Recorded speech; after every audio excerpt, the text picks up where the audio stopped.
کرنے کا کہا۔ نبیلہ نہا کر باہر آ گئی اور حاشر کو دیکھ کر مسکرا رہی تھی۔ حاشر بھی اس کی طرف دیکھ کر مسکرا دیا۔ کرن دونوں کو دیکھ رہی تھی اور سوچ رہی تھی کہ دونوں ایک دوسرے سے پیار کرتے ہیں اور ان کو حد میں رہنا چاہیے۔ سب نے ناشتہ کیا اور گاڑی میں بلند و بالا پہاڑی علاقوں کی سیر کو نکل گئے۔ موسم بھی اچھا تھا، بارش ہو سکتی تھی، سردی بھی کافی تھی۔ حاشر نے طارق سے پوچھا کہ کہاں جانے کا ارادہ ہے؟ طارق نے کوئی جواب نہ دیا اور مسکرا کر رہ گیا۔ پھر بولا، سب کے لیے سرپرائز ہے۔ طارق بہت دور نکل آیا تھا، چند لوگ موجود تھے جو واپس جا رہے تھے۔ حاشر اور طارق نے گاڑی سے سامان نکالا اور 2 خیمے نصب کرنے لگے۔ ان کا ارادہ یہاں رات گزارنے کا تھا۔ کرن کچھ اپ سیٹ سی تھی، وہ نبیلہ کے ساتھ کچھ دور بیٹھی خوبصورت نظاروں میں کھوئی ہوئی تھی۔ اچانک کرن نے نبیلہ سے کہا، تم حاشر کو کچھ زیادہ ڈھیل دے رہی ہو۔ مجھے سب پتا ہے کہ ہمارے جانے کے بعد تم دونوں کمرے میں جس کام میں مصروف تھے نا، اس کا انجام اچھا نہیں ہونا۔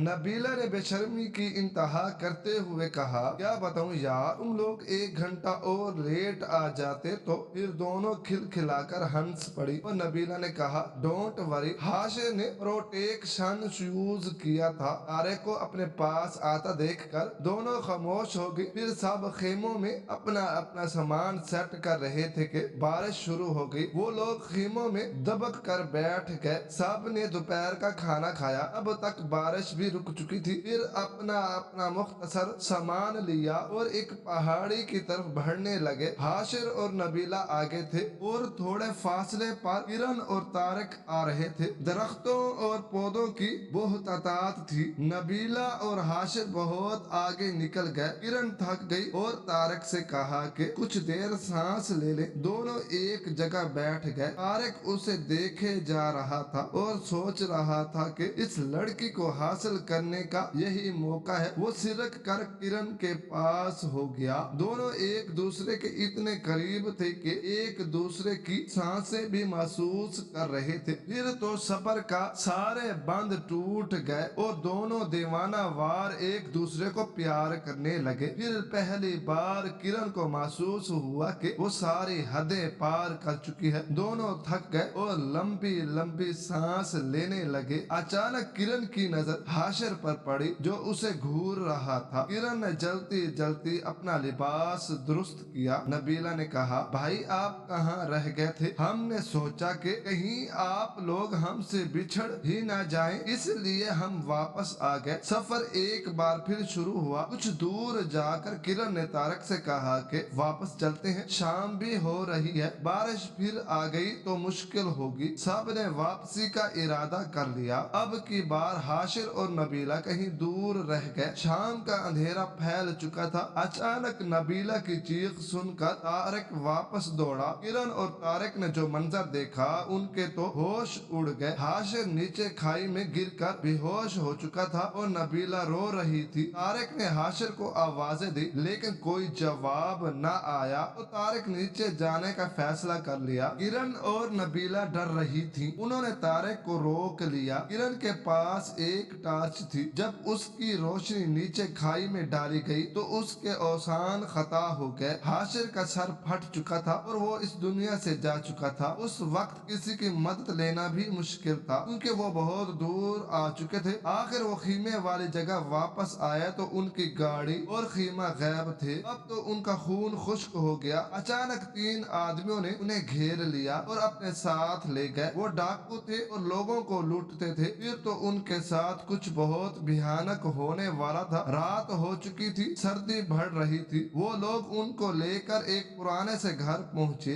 جہاں ایک خوفناک صورت والا موٹا آدمی بیٹھا تھا۔ حسین اور جوان لڑکیوں کو دیکھ کر اس کی لار ٹپکنے لگی۔ اس نے آگے بڑھ کر طارق کی بہن کو کھینچ کر باہوں میں کس لیا۔ طارق کا جوان خون جوش مارنے لگا۔ اس کے آگے بڑھ کر اس موٹے انسان کو ایک مکہ رسید کر دیا جس سے اس کے جبڑے سے خون کا فوارہ چھوٹ پڑا۔ دوسرے ہی لمحے دونوں لڑکیوں کی چیخ نکل گئی۔ ایک ڈاکو نے طارق کے سینے میں 2 گولیاں اتار دی اور طارق بھی مر گیا۔ موٹے سردار نے نبیلہ کی طرف اشارہ کرتے ہوئے کہا، کہا اس لڑکی کو آج رات کے لیے میرے حوالے کر دو اور دوسری کو کمرے میں بند کر دو۔ نبیلہ تھر تھر کانپ رہی تھی جبکہ کرن بے ہوش ہو چکی تھی۔ جب کرن کو ہوش آیا تو ایک کمرے میں تھی۔ اس نے کمرے کا جائزہ لیا تو اس کی نظر ایک آدھ کھلی کھڑکی پر پڑی۔ اب کرن کے پاس دو راستے تھے، ایک اگر وہ بھاگ جاتی تو جان بچ سکتی تھی، دوسرا ان کے رحم و کرم پر رہتی تو وہ درندے اس کا جو حشر کرتے وہ سوچ کر ہی کانپ گئی۔ جلدی سے اٹھی اور کھڑکی سے باہر جھانکا تو چاند کی ہلکی روشنی میں ایک راستہ نیچے جاتا نظر آیا۔ کرن کھڑکی سے نکلنا چاہتی تھی کہ نبیلہ کی درد بھری چیخوں کی آواز سن کر اس پر سکتہ طاری ہو گیا۔ وہ ظالم نبیلہ کی عزت سے کھیل رہے تھے۔ کرن نے جلدی سے باہر چھلانگ لگا دی۔ وہ تیزی سے اس تنگ سے راستے پر چلی جا رہی تھی۔ اس کا جسم ابھی تک کانپ رہا تھا اور سردی بھی بڑھ رہی تھی۔ وہ رکے بغیر چلتی رہی، آخر ایک سڑک تک پہنچ گئی۔ دور ایک گاڑی کی ہیڈ لائٹس نظر آ رہی تھی، لیکن سنسان سڑک پر پہنچتے ہی لڑکھڑا کر گر پڑی اور بے ہوش ہو گئی۔ جب اسے ہوش آیا تو صبح ہو چکی تھی اور ایک گھر میں تھی۔ وہ ذہنی طور پر اپ سیٹ ہو چکی تھی، اس کا دماغ کام نہیں کر رہا تھا۔ اچانک ایک عورت اندر آئی اور اس سے پوچھنے لگی تو کرن نے جو بیتی سب بتا دی۔ حاشر اور طارق جان سے جا چکے تھے، نبیلہ کا کیا بنا ہوگا کوئی کچھ نہیں کہہ سکتا۔ اس عورت نے مجھے ایک آدمی کے ساتھ شہر روانہ کیا، یوں میں لٹی پھٹی اپنے گھر پہنچ گئی۔ حاشر، طارق اور نبیلہ کی تلاش میں پولیس گئی، لیکن کچھ ہاتھ نہ لگا۔ ایک مہینہ گزر گیا، کرن کی طبیعت خراب رہنے لگی، اس کا علاج ہوا اور وہ کافی بہتر ہو گئی۔ اس ساری بات کو کرن نے راز میں رکھا کہ کیسے وہ طارق کے ہاتھوں اپنی جوانی لٹا چکی تھی اور کیسے ان کو اغوا کیا گیا۔ اس نے بس اتنا بتا دیا کہ وہ ان سے بچھڑ گئی تھی۔ سلمان اس کا کزن تھا اور اسے چاہتا بھی تھا۔ اس نے کرن کے رشتے کے لیے اپنے والدین کو بھیجا تو کرن کے ماں باپ نے اس کا رشتہ طے کر دیا۔ کرن طارق کی موت کو بھلا نہ پائی تھی، کیونکہ طارق اس کی پہلی محبت تھی۔ شادی کے دن قریب آ رہے تھے، لیکن کرن گم سم تھی۔ اچانک اسے ابکائیاں آنا شروع ہوئی تو اسے ہوش آیا اور وہ واش روم دوڑی۔ اس کا دل دھک کر رہ گیا۔ وہ میڈیکل کی سٹوڈنٹ تھی، لیکن پڑھنا چھوڑ دیا تھا۔ وہ سمجھ گئی کہ اب وہ کنواری نہیں رہی تھی، وہ حاملہ ہو چکی ہے۔ اس کے پیٹ میں طارق کا بچہ تھا۔ شادی کی رات وہ کمرے میں بیٹھی یہی سوچ رہی تھی کہ اب کیا ہوگا۔ تھوڑی دیر بعد سلمان سہاگ کی سیج پر آنے والا تھا۔ کرن کا دل زور زور سے دھڑک رہا تھا، کیونکہ اس کا راز کھلنے والا تھا۔ سلمان بچہ نہیں تھا کہ اسے پتہ نہ چلتا۔